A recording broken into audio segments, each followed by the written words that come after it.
Hello everyone, आप सभी लोगों का स्वागत है टीचिंग परीक्षा के आज के इस वीडियो में, जिसके अंदर में फ्रेंड्स बीपीएससी टीआरई 4.0 और साथ ही साथ जो आप लोगों की आने वाली 71वीं बीपीएससी है उसके प्रीलिम्स को लेकर हम लोग बहुत सारे क्वेश्चन सॉल्व करने वाले हैं। मैं आपको बता दूं फ्रेंड्स कि आज शाम में मैं आप लोगों के लिए एक मेगा सेशन भी लेने वाला हूं, जिसमें डायरेक्टली हम उन क्वेश्चंस को देखेंगे जो मोस्ट प्रोबेबल है कल आप लोगों के एग्जाम के अंदर में देखने के लिए। ठीक है, आप लोगों से मैं सभी से कहना भी चाहूंगा कि आप लोग भी उस सेशन को जरूर देखिएगा आज शाम में सेशन को, और कल जब पेपर आएगा, क्वेश्चन पेपर आएगा, तो उसके अंदर में आप लोग उसको सॉल्व करने की कोशिश करिएगा। ठीक है, चलिए तो फ्रेंड्स यहाँ पर में हम लोग क्वेश्चन की तरफ में आगे बढ़ते हैं। आप लोग देखिए यहाँ पर में बोला गया है कि निम्नलिखित में से संविधान सभा के उपाध्यक्ष कौन थे। अब देखिए यहाँ पर में जो है कुछ इंपॉर्टेंट चीजें हैं जो हम लोग यहाँ पर में डिस्कस करेंगे। मैं आप लोगों से चाहूंगा कि आप लोग जो है साथ साथ में मेरे साथ साथ में जो है फ्रेंड्स इनको सॉल्व करते चले, कमेंट के अंदर में लिखते चले। ये दोनों तरफ से जो है एक्टिविटी होती रहनी चाहिए। तो संविधान सभा के अध्यक्ष कौन थे, अगर ये आप लोगों से पूछ लिया जाए अध्यक्ष कौन थे, तो ठीक है आपको पता होना चाहिए कि राजेंद्र प्रसाद जी थे। पहले अध्यक्ष या फिर अस्थायी अध्यक्ष कौन थे, सच्चिदानंद सिन्हा जी थे। लेकिन उपाध्यक्ष कौन थे, तो एक उपाध्यक्ष तो थे, वो थे एच.सी. मुखर्जी। प्लीज ये याद रखना है आप लोगों ने, एच.सी. मुखर्जी। और दूसरे नंबर के जो उपाध्यक्ष थे वो थे वी.टी. कृष्णमाचारी। मतलब दो उपाध्यक्ष थे इसके अंदर में। ये बहुत ही इंपॉर्टेंट हो जाता है, प्लीज इसको याद रखेंगे आप सभी के सभी। ठीक है, एग्जाम के अंदर में आप लोगों से पूछा जाने की बहुत अधिक संभावना है। तो एच.सी. मुखर्जी, वी.टी. कृष्णमाचारी, तो बी और सी यहाँ पर में आंसर हो जाएगा। तो आंसर आपका हो जाता है ऑप्शन नंबर डी। कितने लोगों का सही हुआ था जल्दी से बता देंगे हाथ ऊपर करके। ठीक है, जल्दी जल्दी से।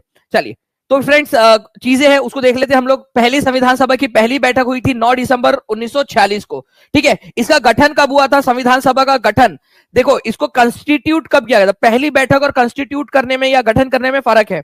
गठन करने का मतलब होता है नोटिफिकेशन जारी करना उसका कि भाई अब संविधान सभा बन चुकी है। 6 दिसंबर को हुआ था, ठीक है, इसका गठन। और 9 तारीख को पहली बैठक हुई। 9 तारीख को जब पहली बैठक हुई तो सच्चिदानंद सिन्हा जी इसके पहले अध्यक्ष बने थे। ठीक है, टेम्पररी अध्यक्ष 2 दिन के लिए। राजेंद्र प्रसाद जी 11 दिसंबर, ये भी क्वेश्चन बन सकता है कौन सी तारीख थी जिस दिन राजेंद्र प्रसाद जी का चयन हुआ था। ठीक है, तो 11 दिसंबर को हुआ था। उसके बाद में जो है फ्रेंड्स आप लोगों ने याद रखना है कि 2 उपाध्यक्ष भी बने।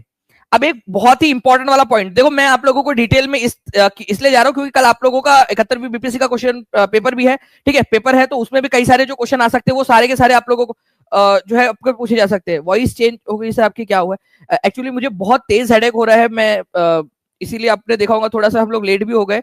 ठीक है, और हल्की सी सर्दी हो गई है। बट अभी क्या है कि कल आपका पेपर है और आज आप लोगों की क्लास भी है रात में, तो मैं नहीं चाह रहा था कि आप लोगों को पता ही ना हो कि आपकी रात में क्लास है। ठीक है, तो इस वजह से हम लोग ये क्लास ले रहे हैं।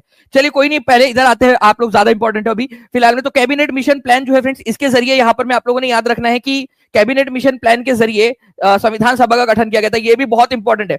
आपको लग रहा होगा कि मैं डिटेल में एक्सप्लेनेशन दे रहा हूं आज, लेकिन फ्रेंड्स यहाँ पर मैं समझिए इस बात को कि ये क्वेश्चन ही कल आप लोगों को देखने के लिए मिलने वाले हैं। कैबिनेट मिशन प्लान कब आया था भारत के अंदर में, हर एक बच्चा जल्दी से कमेंट के अंदर में लिख देगा। ठीक है, तो कैबिनेट मिशन प्लान 1946 के अंदर में, मार्च 1946 के अंदर में भारत के अंदर में आया था। प्लीज इसको याद रखिए आप लोग, यही क्वेश्चंस आपको कल देखने के लिए मिलने वाले हैं। ठीक है, मार्च 1946। ठीक है, कैबिनेट मिशन प्लान, इसी के जरिए भारत के अंदर में संविधान सभा का गठन किया गया था। ओके, चलिए कितने बच्चे जिन्होंने सेशन को लाइक कर दिया एक बार हाथ ऊपर करके बता देंगे, मैं भी देख लेता हूं यहाँ पर में। ठीक है, तो जल्दी जल्दी से हाथ ऊपर करके बता देंगे, और जहां भी शेयर कर सकते हो सेशन को जल्दी से शेयर कर देंगे आप सभी लोग। ठीक है, टेलीग्राम, फेसबुक, व्हाट्सएप, इंस्टाग्राम, जहां भी शेयर कर सकते हो जल्दी से शेयर कर देंगे। नाउ देखिए फ्रेंड्स, हाल ही में समाचार पत्रों में देखा गया माउंट इरेबस न्यूज में था। ठीक है, काफी सारे कारणों से। ठीक है, ऐसा यहाँ पर में जो है ना गोल्ड डस्ट भी निकलते हुए दिखी थी कि गोल्ड डस्ट निकल रही है उसमें से। ठीक है, अब लेकिन अब वो गोल्ड डस्ट को लेने के लिए कौन जाएगा वहां पर में, जिस महाद्वीप में ये है, बता दो कौन से महाद्वीप के अंदर में है, बताइए। माउंट इरेबस, ये उस महाद्वीप का दूसरे नंबर का जो है फ्रेंड्स सबसे ऊंचा पर्वत है, और एक सक्रिय ज्वालामुखी भी है वहां का। ठीक है, तो ज्वालामुखी उसमें ना बेसिकली आप लोगों को गोल्ड डस्ट निकलते हुए दिखी थी, उसके जो जो एक्सप्लोजन जो उसमें हो रहा था, एक्सप्लोड जो हो रहा था उसमें से। ठीक है, तो माउंट इरेबस जो है ये आप लोगों को यूरोप, साउथ अमेरिका, अफ्रीका यहाँ पर में नहीं मिलेगा। आपको जो है फ्रेंड्स ये अंटार्कटिका के अंदर में देखने के लिए मिलेगा। ठीक है, तो जितने भी लोगों ने यहाँ पर में ABCD आंसर लगा रहे हैं उनका गलत है। आंसर आपका जो है क्या हो जाएगा यहाँ पर में, अंटार्कटिका। ठीक है, तो अंटार्कटिका के अंदर में है, अंटार्कटिका में। ठीक है, तो आंसर क्या हो जाएगा आप लोगों को? Option number E, none of the above. मैं आपको मैप के अंदर में भी दिखाने की कोशिश करता हूँ। देखिए ये साउथ अमेरिका के नीचे में, अफ्रीका के नीचे में, इधर साइड में ऑस्ट्रेलिया के भी इधर साइड में, हमारे पृथ्वी के दक्षिणी गोलार्ध या दक्षिणी गोलार्ध में और दक्षिण पोल के पास में, ठीक है, ये अंटार्कटिका महाद्वीप है। ओके, पूरा बर्फ से घिरा हुआ है, बर्फ से ढका हुआ है। यहाँ पर मैं आप लोगों को जो है फ्रेंड्स क्या मिलता है, ठीक है, माउंट इरेबस। अगर आप थोड़ा सा यहाँ पर मैं देख सको तो ये है माउंट इरेबस, ये इधर साइड में, ठीक है, यहाँ पर। तो माउंट इरेबस एक सक्रिय ज्वालामुखी है अंटार्कटिका के ऊपर में। ओके, सक्रिय ज्वालामुखी माउंट इरेबस तो कहां पर में है? अंटार्कटिका में। डायरेक्टली हो सकता है ये क्वेश्चन आ जाए आप लोगों के, माउंट इरेबस कहां पर में। प्लीज इसको याद रख लीजिएगा आप लोग कल के लिए, ठीक है। डायरेक्ट क्वेश्चन देखने के लिए मिलेंगे आप लोगों को, ठीक है। नाउ नेक्स्ट क्वेश्चन की तरफ में आगे बढ़ते हैं हम लोग friends. Which one of the following pairs of the river and it's tributaries is not correct? बताइए कौन सा वाला यहाँ पर में जो है करेक्टली मैच नहीं है। ये भी क्वेश्चन आपको देखने के लिए मिल सकता है, प्लीज इसको भी ध्यान रखिएगा आप लोग।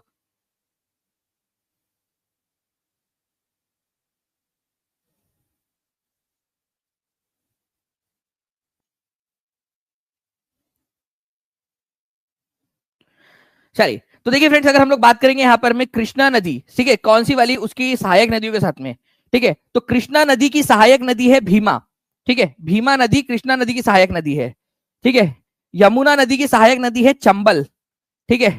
गोदावरी की बोल रहे हैं मानस, और ब्रह्मपुत्र की तीस्ता। देखिए फ्रेंड्स, अगर आप लोगों ने थोड़ा भी मानस नदी के बारे में कभी भी सुना हो, मानस नदी के बारे में, तो मानस नदी नॉर्थ ईस्ट के अंदर में है, ठीक है, नॉर्थ ईस्ट इंडिया के अंदर में, और ये ब्रह्मपुत्र की सहायक नदी है, ठीक है। मानस नदी यहां पर में आप लोग देखिए, ये मानस नदी ब्रह्मपुत्र के अंदर में आकर मिल रही है, ब्रह्मपुत्र नदी के अंदर में, ठीक है।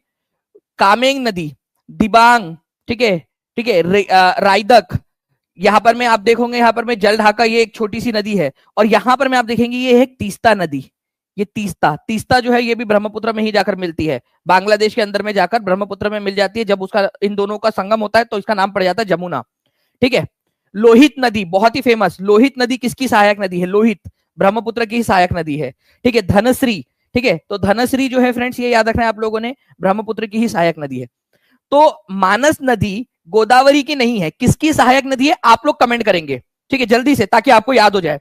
1000 लाइक से हम लोग जो है फ्रेंड्स केवल और केवल यहाँ पर में 50 लाइक दूर है, तो जल्दी जल्दी से सेशन को लाइक करते रहेंगे जितने भी लोग देख रहे हैं, और जहां भी शेयर कर सकते हो शेयर जरूर कर देंगे आप लोग। और आज, ठीक है, आप लोगों को बताना चाहूंगा कि आज रात में बिहार परीक्षा के ऊपर में आप लोगों का एक सेशन है, ठीक है। आई होप आप सभी लोगों ने बिहार परीक्षा के बारे में जो है उसको सब्सक्राइब कर लिया होगा। कितने बच्चे जिन्होंने अब तक बिहार परीक्षा को सब्सक्राइब नहीं किया है?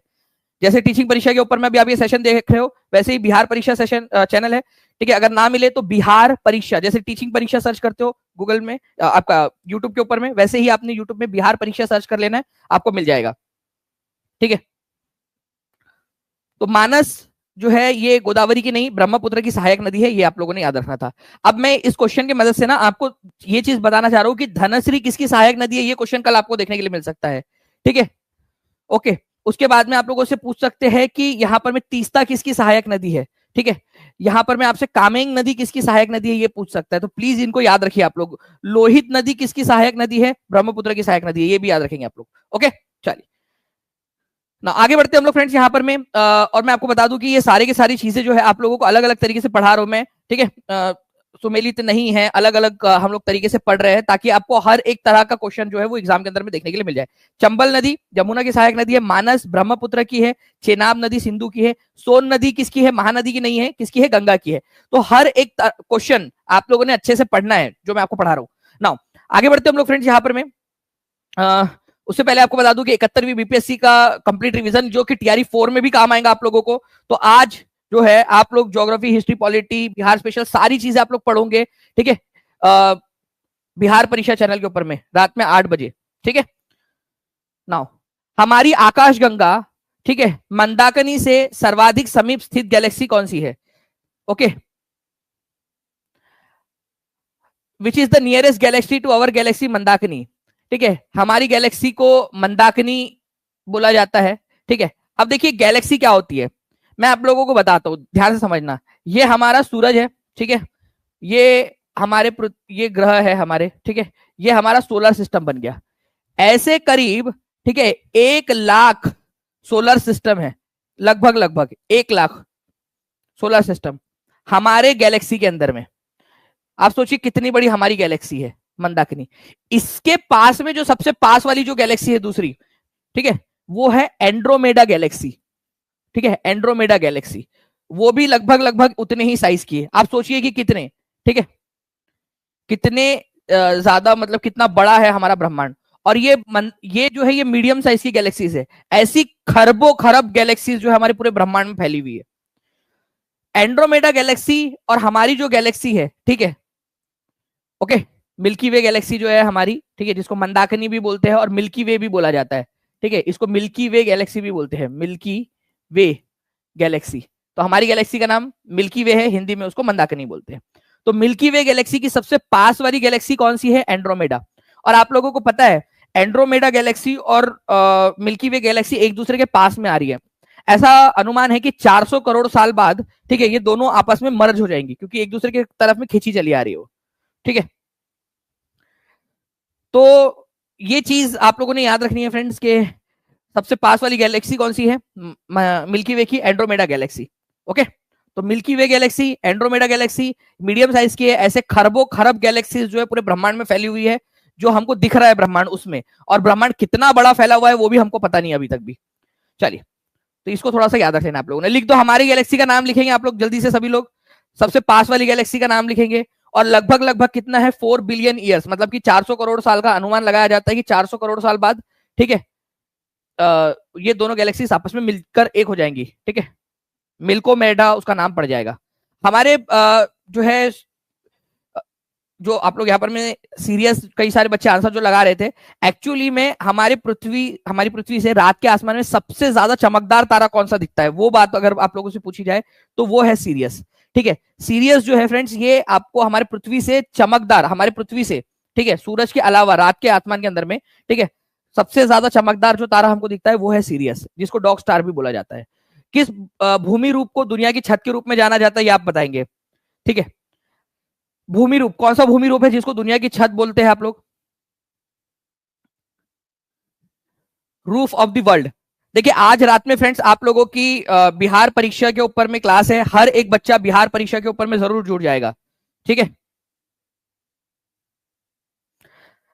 अगर हम जो है सारे लोग टीचिंग परीक्षा के जितने भी लोग हैं, जो पूरा पूरा एक एक पर्सन है, ठीक है, वो एफर्ट्स लेने के लिए तैयार है, ठीक है। इवन आज हेडेक के बावजूद भी मैं अगर आप लोगों की क्लास लेने के तैयार हूं, तो आप लोगों की भी जिम्मेदारी बनती है कि आप भी पूरी मेहनत से पढ़े, ठीक है।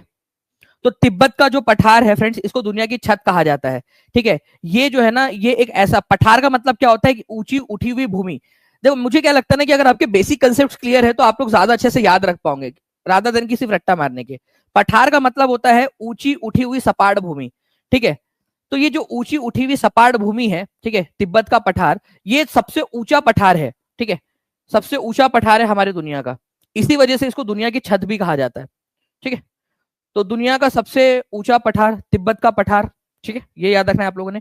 कई बार पामीर नॉट जो है यहाँ पर भी, इसको भी दुनिया की छत बोल दिया जाता है, लेकिन मैक्सिमम जो एक्सेप्टेड जो है वो है तिब्बत का पठार, ठीक है। रूफ ऑफ द वर्ल्ड बोला जाता है, आप लोग यहाँ पर में देख भी सकते हो, roof of the world, sciencenews.com के ऊपर में मौजूद है ये। नाउ, निम्नलिखित में से कौन फ्री हिंदुस्तान नामक समाचार पत्र शुरू करने वाले व्यक्ति थे? ये भी बता देंगे आप लोग। फ्री हिंदुस्तान नामक समाचार पत्र किसने स्टार्ट किया था?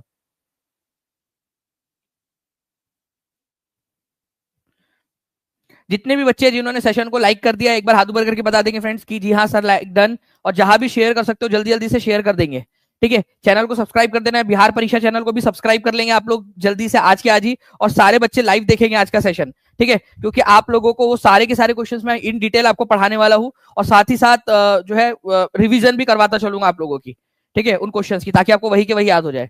तो तारकनाथ दास जो है फ्रेंड्स, ये याद रखना है आप लोगों ने, फ्री हिंदुस्तान नामक अखबार उन्होंने स्टार्ट किया था। फ्री हिंदुस्तान, एक लिस्ट आपको दे रहा हूँ, प्लीज इसमें इसी में से देख लीजिएगा आप लोग, क्वेश्चन आएगा आप लोगों का। तारकनाथ दास जो है, ठीक है, 1908 के अंदर में इन्होंने वैंकूवर के अंदर में इसको स्टार्ट किया था। अब हिंदुस्तान टाइम्स जो आप लोग देखते हो, ठीक है, हिंदुस्तान टाइम्स, ठीक है, हिंदुस्तान टाइम्स, ये के.एम. पानीकर ने स्टार्ट किया था, आज भी चलता है ये हिंदुस्तान टाइम्स, ठीक है। युगांतर नाम का जो अखबार है, ठीक है, बरिंदर कुमार घोष, ये अरबिंदो घोष के छोटे भाई थे, ठीक है। द हिंदू, ठीक है, जी.एस. अय्यर, ठीक है, वीरा राघवाचारी, इन्होंने स्टार्ट किया था। उसके अलावा जो है कॉमरेड, ये भी एक इंपॉर्टेंट पॉइंट है, प्लीज इसको याद रख लीजिएगा आप लोग। कॉमरेड मौलाना मोहम्मद अली, हर कोई लिख लेगा जल्दी से। कॉमरेड नाम का अखबार किसने स्टार्ट किया था? मौलाना मोहम्मद अली ने। ठीक है। हिंदू पैट्रियट गिरीश चंद्र घोष, ठीक है, इन्होंने स्टार्ट किया था। इसी के अंदर में जो है फ्रेंड्स आप लोगों को बताना चाहता हूँ कि हिंदू पैट्रियट के अंदर में ही नील विद्रोह जो हुआ था ना, उसके बारे में उसको उठाया गया था बड़े तौर पर। ठीक है। तो हिंदू पैट्रियट नाम का जो अखबार था गिरीश चंद्र घोष का, इसने नील विद्रोह 1859 वाला विद्रोह, मैं चंपारण की बात नहीं कर रहा, ठीक है, पहले जो बंगाल में नील विद्रोह हुआ था ना 1859 के अंदर में, उसकी बात करो, तो उसको बहुत बड़े पैमाने पर उठाया था उसने। ठीक है। तो ये पूरे के पूरे जो आपको दिख रहे हैं ना, कॉमनवेल्थ, न्यू इंडिया और कॉमनवेल्थ, एनी बेसेंट, ठीक है, अमृत बाजार पत्रिका, शिशिर कुमार घोष और मोतीलाल घोष, ठीक है, अल हिलाल और अल बलग, ठीक है, मौलाना अबुल कलाम आजाद के अखबार थे। ये आप लोगों को मैं प्रोवाइड कर दूंगा, आप लोग इसको एक बार देख लीजिएगा इसको। ठीक है, पूरा का पूरा। नाउ काराकोरम पर्वत श्रृंखला और पीर पंजल पर्वत श्रृंखला जो है, उनके बीच में कौन सी दो पर्वत श्रृंखलाएं पाई जाती है? ठीक है, कल जाएंगे पीडीएस लेने, ठीक है, कल जाएंगे पीडीएस लेने, ये एक ट्रिक है। ठीक है, क से हो जाता है काराकोरम, फिर यहां पर में एल से हो जाता है लद्दाख श्रेणी, जाएंगे से हो जाता है झांसकर, ठीक है, पीर पंजल, ठीक है, धौलाधर, और ये होता है शिवालिक। ठीक है। तो काराकोरम, लद्दाख, झांसकर, ठीक है, पीर पंजल, धौलाधर और शिवालिक। ओके, तो आपको क्या बोला है? काराकोरम और पीर पंजल के बीच में लद्दाख और झांसकर। ठीक है, झांसकर और लद्दाख या लद्दाख झांसकर। आपका आंसर क्या हो गया? ऑप्शन नंबर डी हो गया। कितने लोगों को समझ में आ गया ये पॉइंट? ठीक है, मैं आपको मैप के थ्रू भी दिखा देता हूं। कल जाएंगे पीडीएस लेने, इसकी ट्रिक है काराकोरम, ठीक है, लद्दाख और झांसकर, और यह है पीर पंजल श्रृंखला। इन दोनों के बीच में कौन सी श्रृंखला है, ये पूछा था आप लोगों से। अब तो आप लोग डायरेक्टली जोड़िया भी लगा सकते हो बढ़िया तरीके से। ठीक है, तो इसको भी थोड़ा सा ध्यान रखिएगा आप लोग। फिर धौलाधर श्रेणी है और फिर शिवालिक श्रेणी है। तो अगर आपसे उत्तर से दक्षिण या दक्षिण से उत्तर बोल दिया जाए तो आप दोनों तरह से लगा सकते हो, ऊपर से नीचे, नीचे से ऊपर, दोनों तरह से आप लोग लगा लोगे इसको। ठीक है, चलिए नाउ फ्रेंड्स देखिए, यहां पर मैं अंकलेश्वर तेल क्षेत्र किस राज्य में स्थित है? अंकलेश्वर तेल क्षेत्र। ठीक है, मैं आप लोगों को एक लिस्ट दे रहा हूं, ठीक है, उस लिस्ट को आप लोग थोड़ा सा याद रख लीजिएगा, ये एग्जाम के अंदर में पूछा जा सकता है आप लोगों से।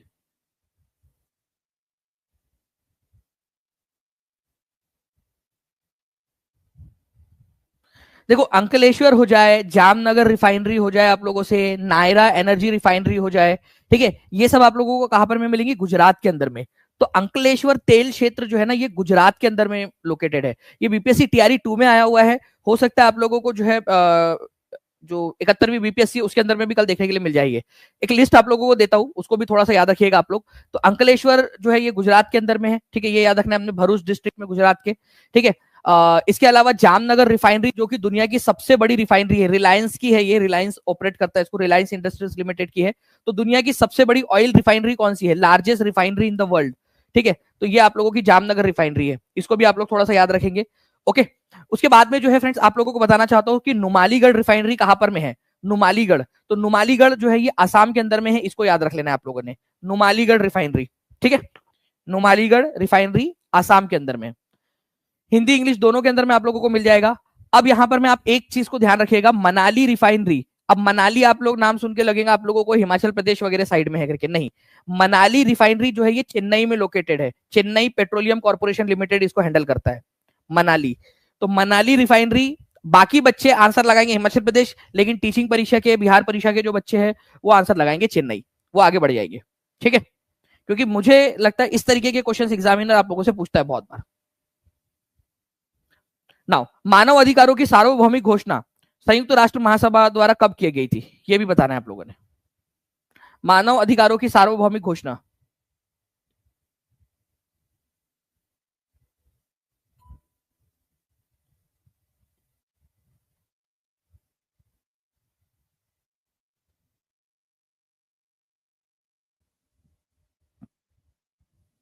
तो मानव अधिकारों की सार्वभौमिक घोषणा जो है फ्रेंड्स ये 10 दिसंबर को की गई थी। इसी वजह से मानव अधिकार दिवस, ठीक है, मानव अधिकार दिवस जो है हम कब मनाते हैं? 10 दिसंबर को मनाते हैं। ठीक है, human rights day, human rights day, okay, 10 दिसंबर को मनाते क्योंकि 1948 में इसकी घोषणा हुई थी। तो आंसर इसका ऑप्शन नंबर ए हो जाएगा। संयुक्त राष्ट्र ने 10 दिसंबर 1948 को, ठीक है, इसकी घोषणा की थी कि भाई हमारे भारत, हमारे दुनिया के अंदर में, ठीक है, हर एक व्यक्ति जिसने जन्म लिया है उसके पास में जन्मजात कुछ अधिकार होते हैं, मानव अधिकार होते हैं। तो universal declaration of human rights की घोषणा हुई थी 10 दिसंबर 1948 को। इसी वजह से फ्रेंड्स हम लोग क्या करते हैं, 10 दिसंबर को क्या हम लोग मनाते हैं, ठीक है, मानव अधिकार दिवस। ठीक है, चलिए नाउ नेक्स्ट क्वेश्चन की तरफ में हम लोग आगे बढ़ते हैं। भारतीय नागरिकों के मौलिक अधिकार जो है कब, कौन से इसमें पार्ट, बहुत जल्दी से हम लोग इसको करते हैं क्योंकि इसमें कुछ भी नहीं, मौलिक अधिकार किसमें शामिल किए गए हैं। तो भाग नंबर 1 जो है वो भारत का नाम और भारत का जो एरिया है, ठीक है, भारत और का नाम और उसके राज्य, उसकी यूनियन टेरिटरीज, उसके बारे में डील करता है। भाग नंबर 2 जो है ये नागरिकता से डील करता है, नागरिकता से रिलेटेड है। ठीक है, भाग नंबर 3 जो है ये आपका मौलिक अधिकारों से रिलेटेड है, मौलिक अधिकार भाग नंबर 3। ठीक है, भाग नंबर 4 ये डीपीएसपी से रिलेटेड है, directive principle of state policy. Okay, तो मौलिक अधिकार से रिलेटेड है आपका भाग नंबर 3। ठीक है, ये याद रख लेना है आप लोगों ने, इंपॉर्टेंट एग्जाम के अंदर में पूछ सकते हैं। जल्दी से आगे बढ़ते हैं हम लोग यहाँ पर में। ठीक है, ये हम लोगों ने कहां से लिया था, यूएसए का जो बिल्स ऑफ राइट्स है उसमें से लिया था। मतलब मौलिक अधिकार हमने कहां से उधार लिए हैं, यूएसए से उधार लिए हैं। ठीक है, इसको जो है फ्रेंड्स आप लोगों ने याद रखना है कि भारत का मैग्ना कार्टा भी कहा जाता है। भारत का मैग्ना कार्टा एक्चुअली क्या है ना, मैग्ना कार्टा एक डॉक्यूमेंट था जो ब्रिटेन के अंदर में साइन हुआ था। ठीक है, इंग्लैंड के जो किंग थे उन्होंने अपने लोगों को एक प्रॉमिस किया था कि उनको ये अधिकार देंगे। ओके, तो उसको मैग्ना कार्टा कहा जाता है, इंपॉर्टेंट डॉक्यूमेंट था वो। तो मैग्ना कार्टा अपने आप में एक शब्द बन गया इंपॉर्टेंट डॉक्यूमेंट या इंपॉर्टेंट संधि को लेकर या इंपॉर्टेंट प्रॉमिस को लेकर।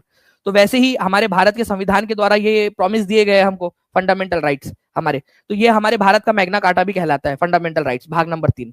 तो भारत कौन सा पार्ट हमारे भारत का, भारत के संविधान का कौन सा पार्ट जिसको मैग्ना कार्टा कहा जा सकता है, तो वो है भारत का जो मौलिक अधिकारों वाला पार्ट है, पार्ट नंबर 3। ठीक है, ये पूरी की पूरी लिस्ट भी आप लोगों को मिल जाएंगी फ्रेंड्स। नाउ बंगाल विभाजन की घोषणा कौन सी तारीख को हुई थी।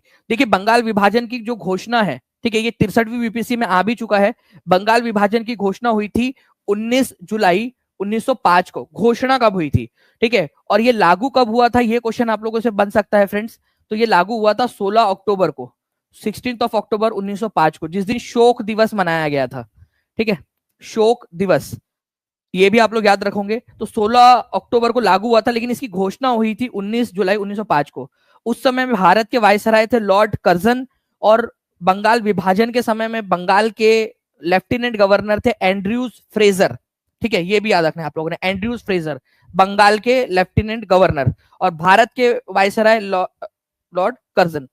लिख दो, एंड्रयूज फ्रेजर उस समय में जो है लेफ्टिनेंट गवर्नर थे। ये आप लोगों को ऑलरेडी बताया हुआ है मैंने पूरा का पूरा। ठीक है, ये बंगाल का विभाजन रद्द कब हुआ था, 1911 में रद्द हो गया था। ठीक है, 1905 में चला। ठीक है, और रद्द कब हो गया था, रद्द ये हो गया था फ्रेंड्स आपका 1911 में। ठीक है, लॉर्ड हर्डिंग के समय में रद्द हो गया था। नाउ मार्च 1919 में एक खिलाफत समिति का गठन किया गया था। कहां पर में, देखो खिलाफत समिति का गठन किया गया, खिलाफत समिति का गठन। ओके, और इस समिति के अध्यक्ष बने थे महात्मा गांधी। महात्मा गांधी को इलेक्ट किया गया था। तो ऑल इंडिया खिलाफत कॉन्फ्रेंस जो है कहां पर में ऑर्गेनाइज हुई थी। ठीक है, खिलाफत कमेटी जो है पहले बनी थी, खिलाफत कमेटी का गठन किया गया था मार्च 1919 के अंदर में, बॉम्बे के अंदर में। ठीक है, बाद में 23 नवंबर 1919 को महात्मा गांधी को इस ऑल इंडिया खिलाफत कॉन्फ्रेंस का क्या कर लिया गया था, अध्यक्ष चुन लिया गया था। तो पहले खिलाफत कॉन्फ्रेंस बनी थी बॉम्बे में पहली बार मार्च 1919 में, बॉम्बे के अंदर में। ठीक है, फिर बाद में नवंबर 1919 में, टू बी स्पेसिफिक 23 नवंबर थी वो तारीख। ठीक है, ये था 20 मार्च, 20 मार्च 1919 को। ठीक है, 23 नवंबर 1919 को जब दिल्ली में ये कॉन्फ्रेंस हुई थी, ऑल इंडिया खिलाफत कॉन्फ्रेंस की, ऑल इंडिया खिलाफत कॉन्फ्रेंस की जब मीटिंग हुई तो प्रेसिडेंट के रूप में चुन लिया गया था महात्मा गांधी को। जिसके बाद में एक इंसान था जिसको मिर्ची लगी थी, वो उस इंसान का नाम भी बता देंगे आप लोग। तो मोहम्मद अली जिन्ना को मिर्ची लगी थी कि क्यों महात्मा गांधी को जो है अध्यक्ष चुना गया।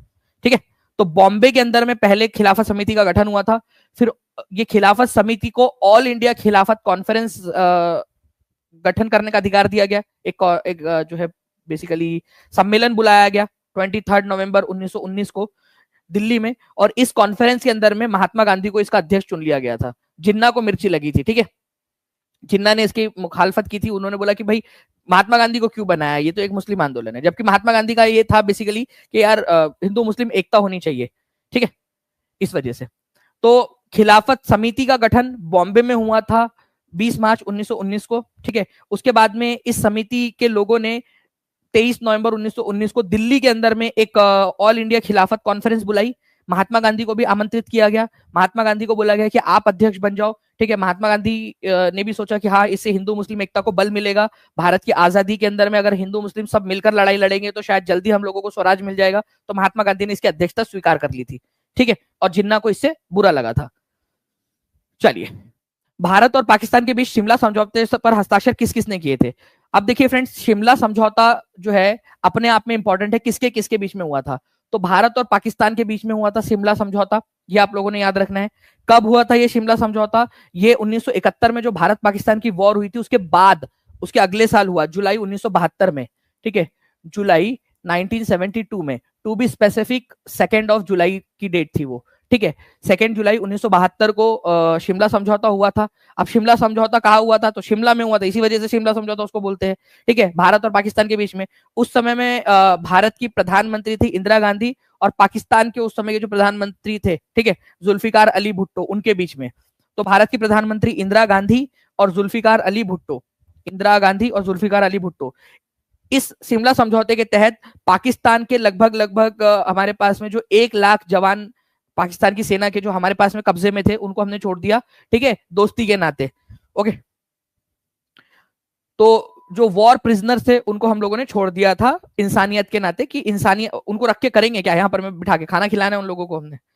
तो इंदिरा गांधी ने उसको छोड़ दिया था। लेकिन हाँ, एक चीज थी कि ऐसा माना जाता है कि अगर उस समय में ये दबाव ये बन जाता, ठीक है, कि इंदिरा गांधी और जुल्फिकार अली भुट्टो बैठ जाते थोड़ा समय और वो कश्मीर का मुद्दा भी सुलझा लेते, तो कितना अच्छा होता, आज कितने सारे लोग और मरने से बच जाते, और हम लोग हमारे जो मेन मुद्दे उसके ऊपर में फोकस कर पाते, एजुकेशन पे फोकस कर पाते। आप लोग जो इतने सारे लोग देख रहे हो, आपके बच्चे होंगे, आपके मम्मी पापा होंगे, आप लोग खुद हो, ठीक है, आपकी हेल्थ के ऊपर में ध्यान दिया जा सकता था, आपके एजुकेशन पे ध्यान दिया जा सकता था, बेहतर सड़कें बनाने पे ध्यान दिया जा सकता था, ठीक है।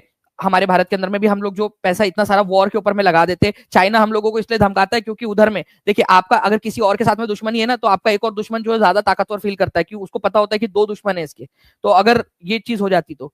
लेकिन क्या हुआ कि जुल्फिकार अली भुट्टो को फांसी दे दी गई। अब आप लोग सोचेंगे सर फांसी दे दी गई डायरेक्टली प्रधानमंत्री को, वो एक अलग कहानी है पूरी की पूरी। अगर आप लोग बोलोगे तो मैं आपको बता भी दूंगा कि एक जुल्फिकार अली भुट्टो, ठीक है, इनके पप्पा जुल्फिकार अली भुट्टो, शाहनवाज भुट्टो जो थे ना, वो जूनागढ़ रियासत के प्रधानमंत्री थे, भारत की जूनागढ़ रियासत के प्रधानमंत्री थे वो, अंग्रेजों के समय में, आजादी के पहले। इनके पप्पा जुल्फिकार, इनको जो है फांसी दे दी गई थी पाकिस्तान के अंदर में, लिटरली इनको फांसी दे दी गई। वहां पर मिलिट्री रूल लग गया था, ठीक है, वहां पर मतलब आर्मी ने कब्जा कर लिया पूरा, ठीक है। इनके ऊपर में आरोप लगाया गया कि इन्होंने एक इंसान की हत्या करवाई थी, उसके ऊपर में इनको फांसी दे दी गई, ठीक है। चलिए, तो शिमला समझौता 1972, 2 जुलाई, भारत पाकिस्तान, इंदिरा गांधी और जुल्फिकार अली भुट्टो। आई थिंक अब आप लोगों को याद रहेंगे नाम अच्छे से। ग्राम सभा का सदस्य बनने के लिए न्यूनतम आयु कितनी चाहिए ग्राम सभा का सदस्य बनने के लिए? अब आप समझिए यहां पर में ग्राम सभा, ध्यान से समझना आप लोग, ग्राम सभा एक होती है ग्राम पंचायत, ग्राम पंचायत, पंचायत, ग्राम पंचायत का अगर आपको सदस्य बनना है या चुनाव लड़ना है आपने इसका ग्राम पंचायत का, तो कम से कम 21 साल की उम्र आपको चाहिए होती है। लेकिन उससे भी एक पहले होती है ग्राम सभा। ग्राम सभा मतलब, ग्राम सभा का मतलब होता है उस गांव के जितने भी लोग हैं, जितने भी वोटर्स हैं, उन लोगों का समूह, ठीक है। एक गांव या उस पंचायत के जितने भी वोटर्स हैं, उनका ग्रुप, वोटर्स, उनकी बैठक ग्राम सभा कहलाती है। आप लोगों ने देखा होगा मूवीज के अंदर में पहले वो पेड़ के नीचे जो है पंच लोग बैठते थे, और आसपास में जो है वो सारे लोग आकर बैठ जाते थे, कोई अपनी चप्पल पे बैठा है, कोई उधर में बैठा हुआ है, बच्चे उधर खेल रहे हैं। कितने लोगों ने देखा है ऐसा मूवीज के अंदर में, ऐसा सीन आप लोगों ने देखा होगा, है ना? तो फ्रेंड्स, वो होती है ग्राम सभा, ठीक है। तो हर एक वोटर जो है वो ग्राम सभा में जाकर बैठ सकता है, ठीक है, जो वोटर एलिजिबल वोटर है। और वोटर आपको बनने के लिए 18 साल की उम्र चाहिए होती है, तो कम से कम 18 साल की उम्र आपकी होनी चाहिए, ठीक है, ग्राम सभा का मेंबर बनने के लिए। हाँ, अगर आपको पंचायत का चुनाव लड़ना है, ठीक है, तो कम से कम 21 साल चाहिए। लेकिन ग्राम सभा का मेंबर तो आप 18 साल में भी बन सकते हो, आपका वोटर लिस्ट में नाम आ गया, आप हो गए, बन गए, ठीक है, ग्राम सभा के सदस्य।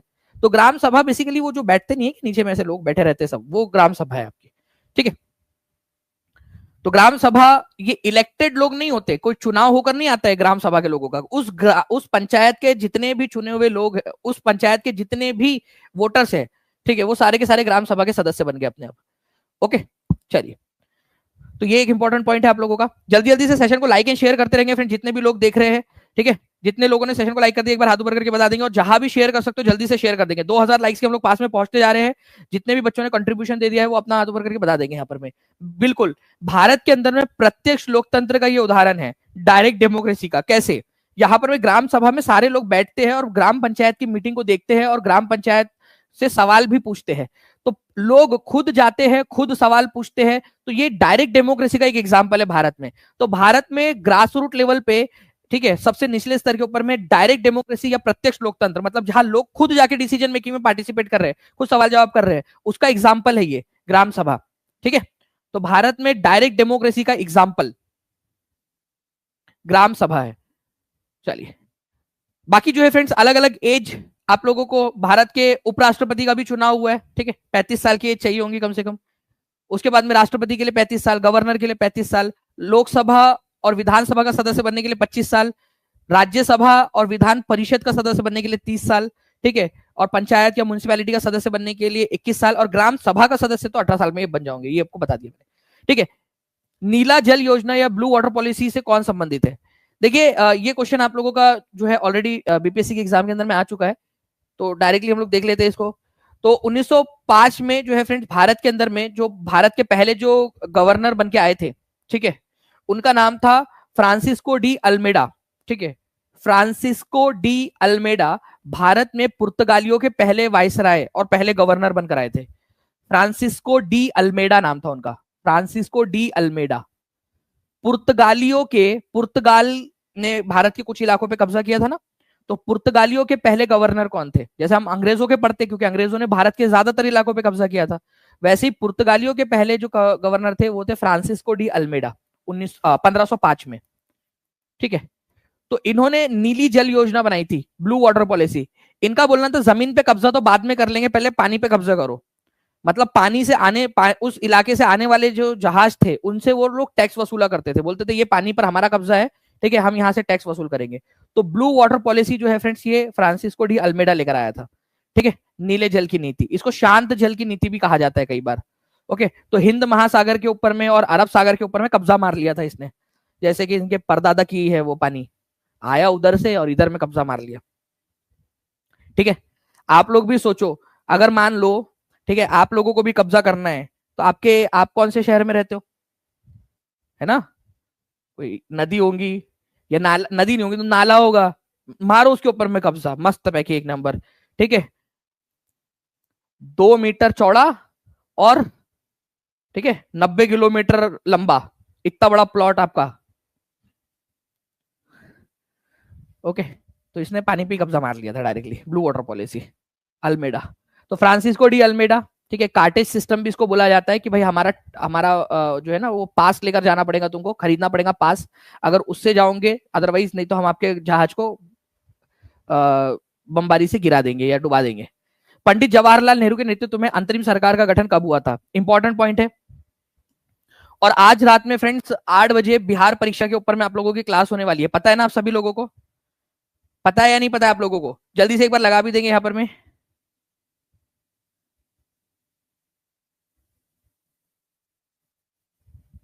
बाबा बुलडोजर चला देंगे? अरे नाले पे कौन सा बुलडोजर चलाएंगे वो रुचि। चलिए, 6 लाइक्स हम लोग दूर है 2000 के टारगेट से। जल्दी जल्दी से सेशन को लाइक एंड शेयर करते रहेंगे आप लोग। तो पंडित जवाहरलाल नेहरू के नेतृत्व में अंतरिम सरकार का गठन कब हुआ था?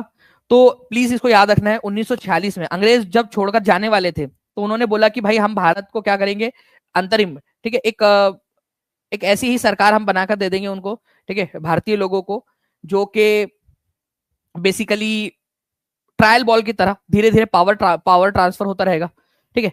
तो 2 सितंबर, ठीक है, 1946 को अंतरिम सरकार का गठन कर दिया गया था। प्लीज इसको याद रख लेना है, बहुत ही इंपॉर्टेंट है ये पॉइंट आपका। 2 सितंबर 1946 को कर दिया गया था।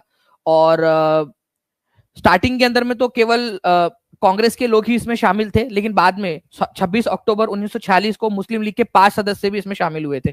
ठीक है, तो उसके बाद में ये इस तरीके से कुछ दिखने लगी थी हमारे भारत की अंतरिम सरकार, इंटरिम गवर्नमेंट, आजादी के पहले।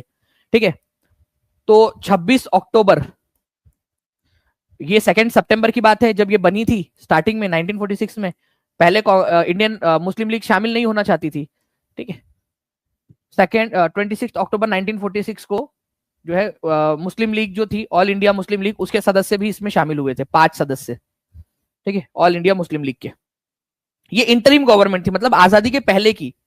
ओके, आजादी के बाद में फिर इसका स्ट्रक्चर, ये आजादी के दिन 15 अगस्त को ये खत्म हो गई। ठीक है, 15 अगस्त को ये बंद हो गई और भारत के प्रधानमंत्री के रूप में जवाहरलाल नेहरू ने फिर से शपथ ली। ये इंटरिम गवर्नमेंट थी बस 2 सितंबर 1946 से 15 अगस्त 1947 तक। ओके, 1 साल से भी कम समय तक ट्रांसफर ऑफ पावर को लेकर। तो आज जो है फ्रेंड्स हम लोग ये रिवीजन करने वाले हैं पूरी की पूरी। इंटरिम गवर्नमेंट के अंदर में ना आपसे क्वेश्चन पूछा जाता है कि राजेंद्र प्रसाद कौन से मंत्री थे? खाद्य एवं कृषि मंत्री। सरदार बलदेव सिंह जो थे वो रक्षा मंत्री थे। सूचना एवं प्रसारण मंत्री कौन थे? सरदार वल्लभ भाई पटेल थे। उद्योग और आपूर्ति मंत्री थे जॉन मथाई। सी राजगोपालाचारी शिक्षा मंत्री थे। अब कई सारे लोग सोचते हैं कि लेकिन हमने तो सुना है कि भारत के आजाद भारत के पहले शिक्षा मंत्री अब मौलाना अबुल कलाम आजाद थे। अरे भाई, आजाद भारत के ना 15 अगस्त के बाद से, ठीक है, सी राजगोपालाचारी शिक्षा मंत्री थे। कब? जब इंटरिम गवर्नमेंट थी, अंतरिम सरकार के समय में। अब बात को समझो आप लोग, क्या हुआ, मौलाना अबुल कलाम आजाद इसके अंदर में आपको क्यों नहीं दिखेंगे? ठीक है, इसीलिए नहीं दिखेंगे क्योंकि ऑल इंडिया मुस्लिम लीग ने एक शर्त रख दी थी कि हम इस इंटरिम गवर्नमेंट में तभी शामिल होंगे जब जितने भी मुस्लिम्स इसके अंदर में है वो सारे मुस्लिम लीग के होने चाहिए। मतलब नहीं कि एक जिद पकड़ लेता कोई हट धर्मी बच्चा, उस टाइप का। तो मौलाना अबुल कलाम आजाद एक सेंसिबल, ठीक है, एक समझदार व्यक्ति थे। उन्होंने बोला कि ठीक है, अगर मेरे त्याग करने से अगर मुस्लिम लीग इंटरिम गवर्नमेंट में आ जाती है और हमारे देश को अखंड रखने का थोड़ा भी मौका मिलता है, हम लोगों को थोड़ा भी अगर कुछ एक बनता है कि हमारा भारत जो है वो उसका विभाजन नहीं होगा, तो उन्होंने त्याग कर दिया। उन्होंने बोला कि ठीक है, मैं इंटरिम गवर्नमेंट का हिस्सा नहीं बनूंगा। ठीक है, तो मौलाना अबुल कलाम आजाद ने त्याग कर दिया था उस समय में। क्यों? क्योंकि वो जिन्ना, ठीक है, जिद पकड़ के बैठा था कि नहीं, जिन्ना और उसका चंगू था एक लियाकत अली, इधर में भी है। ओके, लियाकत अली आ गया भाई, लियाकत अली, ये वित्त मंत्री। ये दोनों के दोनों बहुत ही अत लेवल के वो थे। इन्होंने बोला कि जितने भी मुस्लिम्स इस इंटरिम गवर्नमेंट में होंगे वो मुस्लिम लीग से ही होंगे। ठीक है, तो लियाकत अली इंटरिम गवर्नमेंट के अंदर में मुस्लिम लीग की तरफ से वित्त मंत्री बने थे। ये याद रखना है आप लोगों ने। बहुत सारी चीजें मैं आप लोगों को बताऊंगा आज शाम में भी। 71वीं जो है हम बीपीएससी प्लस टीआरई 4 दोनों से रिलेटेड आप लोगों का ये सेशन रहेगा। ठीक है, ये जिन्ना को सर हर बार मिर्ची क्यों लगती थी? पता नहीं यार क्यों लगती थी उसको। वैसे तो उसको डायबिटीज भी थी, ठीक है, टीबी की बीमारी भी हो गई थी उसको बाद में। ठीक है, सिगरेट बहुत पीता था। अभी क्या क्या बताऊं मैं आपको उसके बारे में। मतलब हिंदू मुस्लिम के नाम के ऊपर में देश बांटा। खुद एक पारसी जो लड़की थी 42 साल की उम्र में 17 साल की लड़की से शादी हुई थी। ये तब, ये मैं बता रहा ना आपको, ये नेता लोग जो होते हैं ना सारे के सारे, इनको सिर्फ राजनीति, और ये सिर्फ उसकी बात नहीं, ये हर किसी की बात है।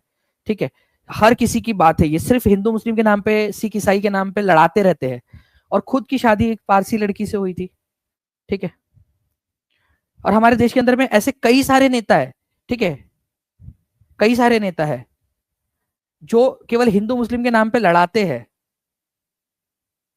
और उनकी खुद की जो है वो उनके बच्चों की शादियां या ये है उनके रिलेशन या पर्सनल लेवल के ऊपर में वो है। एक सुब्रमण्यम स्वामी करके एक है, उनकी खुद की बेटी की शादी मुस्लिम पर्सन से हुई हुई है, लेकिन वो कितना जहरीला बोलते हैं सब उसके बारे में। वैसे ही कई सारे मुस्लिम नेता है, कई सारे सिख नेता है, ईसाई नेता है, वो सब केवल अपनी राजनीति कर रहे हैं और आपको हम सबको लड़ा रहे हैं, बस और कुछ नहीं कर रहे। चलिए कोई बात नहीं, अपना क्या अपन को क्या, अपन को तो सिर्फ पढ़ने का है। ठीक है, तो शाम में हम लोग मिलते हैं फ्रेंड्स यहाँ पर में। ठीक है, 71वीं बीपीएससी और टीआरई 4 इसके ऊपर में हम लोग जो है क्वेश्चंस करेंगे इसमें। तब तक के लिए thank you very much friends. Session को लाइक कर दीजिए और बिहार परीक्षा सर्च कर लीजिए। अभी जाइए और बिहार परीक्षा सर्च करिए आप लोग, सभी के सभी लोग, और उस सेशन को लाइक कर देंगे और चैनल को सब्सक्राइब भी कर देंगे। और 8 बजे एग्जैक्ट जुड़ जाना है आप सभी लोगों ने। ठीक है, चलिए, थैंक यू वेरी मच। कल मैं आप लोगों को 71वीं बीपीएससी का जैसे पेपर आता है वो पेपर भी आप लोगों को करवाऊंगा। ठीक है, चलो, thank you very much, take care and bye, God bless you all, thank you very much.